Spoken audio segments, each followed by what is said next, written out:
හිතන්න 2026 මාර්තු ශ්‍රී ලංකාව එකපාරටම අර්බුද දෙකකට මෙදි වෙනවා. එක පැත්තකින් දරාගන්න බැරි රස්නයක්, අනිත් පැත්තෙන් කඩා වැටුණු බල ශක්ති පද්ධතියක්. ඉතින් මේ කියන ද්විත්ව අර්බුදය ඇත්තටම ඇති වුණේ කොහොමද? ඒකෙන් අපිට අදට ඉගෙන ගන්න පුරුවන් පාඩම් මොනවද? අපි මේ ගැන ගැඹුරින් විමසා බලමු. හොඳයි, මේ මුළු අර්බුදයම තේරුම් ගන්න අපි පටන් ගමු හරිම සරල ඒත් අපිට නිතරම දැනෙන ප්‍රශ්නකින්. ඇයි කාලගුණ වාර්තාවේ කියන ගානට වඩා රස්නයක් අපි ඇඟට දැනෙන්නේ? ඒකට හේතුව මොකක්ද? හරි. ඒකට උත්තරේ තමයි තාප දර්ශකය, එහෙමත් නැත්නම් හීට් ඉන්ඩෙක්ස් කියන සංකල්පය. මේක සරලවම කිව්වොත් අපේ ඇඟට දැනෙන උෂ්ණත්වය. නිකන්ම වාතයේ උෂ්ණත්වය මනිනවට වඩා මිනිස්සුන්ගේ ආරක්ෂාව ගැන හිතද්දී මේ දර්ශකය අතිශයින්ම වැදගත් වෙනවා. ඉතින් මේ දැනෙන රස්නය මෙච්චර දරුණු වෙන්න හේතුව නිකම්ම උෂ්ණත්වය වැඩිවීම විතරක් නෙවෙයි. ඒ පිටිපස්සේ තියෙනවා විශේෂිත කාලගුණික සිදුවීම් දාමයක්. අපි බලමු මේ තාප තරංගය හැදුනේ කොහොමද කියලා. මේ හැම දෙයකම ආරම්භය තමයි අහසේ ඉරේ පිටීම. මාර්තු අප්‍රේල් කියන්නේ අන්තර් මෝසම් කාලයනේ. හරියටම මේ කාලෙදී ඉර කෙලින්ම අපේ රටට ඉහළින්, ඒ කියන්නේ ලම්බකව පීටනවා.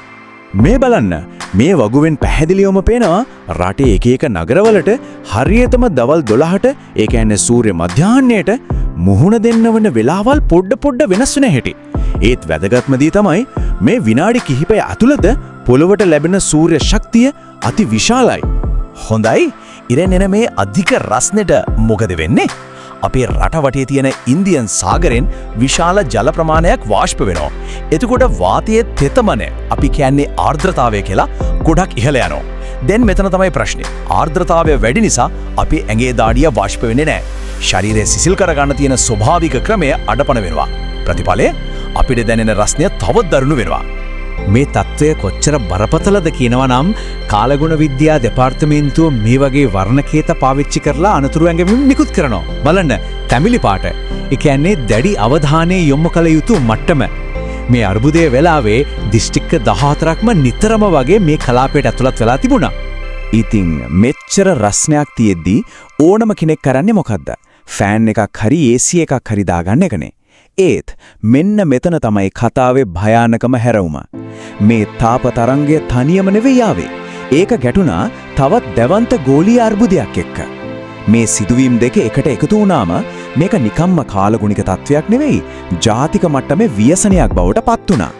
මේක තේරුම් ගන්න අපි පොඩ්ඩක් ලොකු චිත්‍රය දිහා බලන්න ඕනේ. ඇත්තටම වෙන්නේ ශ්‍රී ලංකාවේ සාමාන්‍ය උෂ්ණත්වය දිගින් දිගටම ඉහළ යනවා දශකයකට සෙල්සියස් අංශක 0.2කින් විතර. ඒක පොඩි ගාණක් වගේ පෙන්වන්නට ඒකින් වෙන්නේ එනේන හැම තාප තරංගයක්ම කලින් එකට වඩා දරුණු වෙන එක. හරි, රස්නයි දාඩිය දානවා. මොකක්ද අපි ඉබේටම කරන්නේ? ගිහින් ෆෑන් එකේ හරි AC එකේ හරි ස්විච් එක දානවා. ඒක තමයි සාමාන්‍ය දේ. නමුත් 2026 මාර්තු මාසයේදී ඒක විකල්පයක් වුණේ නැහැ.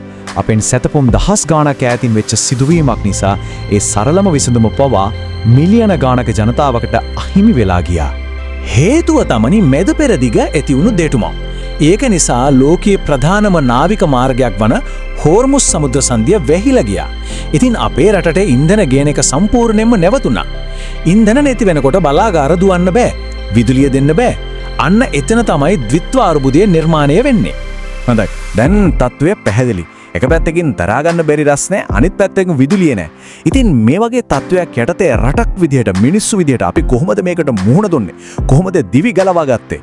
මුලින්ම රජයේ ගත්ත පියවර බලමු. බල ශක්තිය ඉතුරු කරගන්න හිතා ගන්නවත් බැරි තීරණ ගන්න සිදු වුණා. සතියට වැඩ දවස් 4යි බදාදා නිවාඩු දුන්න මිනිස්සු ගෙවල් වලට වෙලා ඉන්න, ඉන්ධන පාවිච්චි අඩු කරන්න, රජයේ ඔෆිස් වල AC පාවිච්චිය සීමා කළා, රැට පාරේ ලයිට් ඔෆ් කළා. ඒ වගේම ඉලෙක්ට්‍රික් වාහන තියෙන අයට කිව්වා දවල්ට ඉරේලියෙන් ලැබෙන සෝලාර් පවර් එකෙන් විතරක් charge කරගන්න කියලා. රටේ මට්ටමින් එම වෙද්දි පෞද්ගලිකව දිවි ගලවා ගන්න නම් හැමෝටම මේ ගැන දැනුවත් වෙන්න සිද්ධ වුණා. ඒ තමයි තාපය නිසා ඇතිවෙන රෝගාබාධවල අධියර 3. මුලින්ම එන්නේ මස් පිඬු පෙරලීම. ඒක නොසලකා හිටියොත් ඊළඟට එන්නේ තාප විඩාව, කරකැවිල්ල, ඔක්කාරය වගේ ලක්ෂණ. ඒකත් පාලනය කරගන්න බැරි වුණොත් එන්නේ මාරාන්තිකම අවස්ථාව. ඒ කියන්නේ තාප අඝාතය. ඒක වෛද්‍ය හදිසි අවස්ථාවක්. ඉතින් AC ෆෑන් වැඩ නැති තැන මිනිස්සු හැරුණේ අපේම පාරම්පරික දැනුම දිහාට. ස්වභාව දහමේම තියෙන වායු සමීකරණ දිහාට. ඇඟේ ලවණ ටික ආපහු ලබා ගන්න තැඹිලි වතුර බෙව්වා. ඇඟ සිසිල් කරන්න කොමුඩු පිපිඤ්ඤා කෑවා. මස්පින්ඩු පෙරලෙන එක නවත්තන්න කෙසෙල්. ඒ වගේම ආයුර්වේදයේ කියන ශීත ගුණේ තියෙන මින්ට් කොත්තමල්ලි වගේ දේවල් පාවිච්චි කළා. මේ සරල දේවල් තමයි අර්බුදේ වෙලාවේ ජීවිතාරක්ෂකයක් වුනේ. හොඳයි. මිනිස්සු මේ විදියට අර්බුදයට මුහුණ දෙද්දී ඒකේ ප්‍රතිවිපාක මුළු රටටම දැනෙන්න පටන් ගත්තා.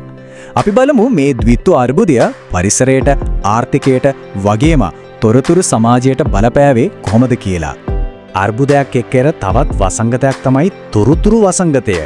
ඒ කියන්නේ බොරු ප්‍රචාර. සමාජ මාධ්‍යවල එක එක කතා පැතිරෙන්න ගත්තා.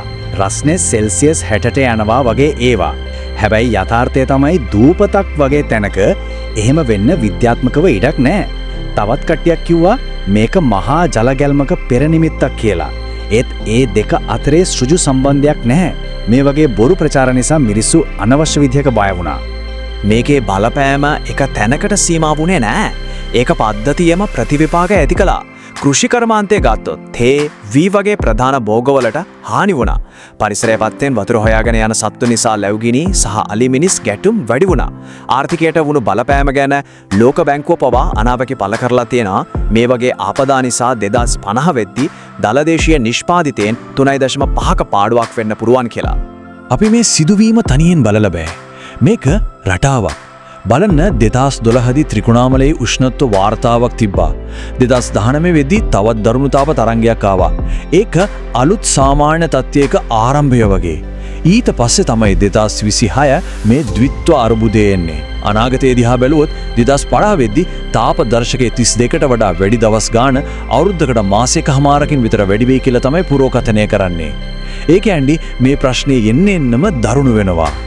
ඉතින් මේ හැම දෙයක්ම අවසානයේදී අපිට හිතන්න බරපතල ප්‍රශ්නයක් ඉතිරි කරනවා.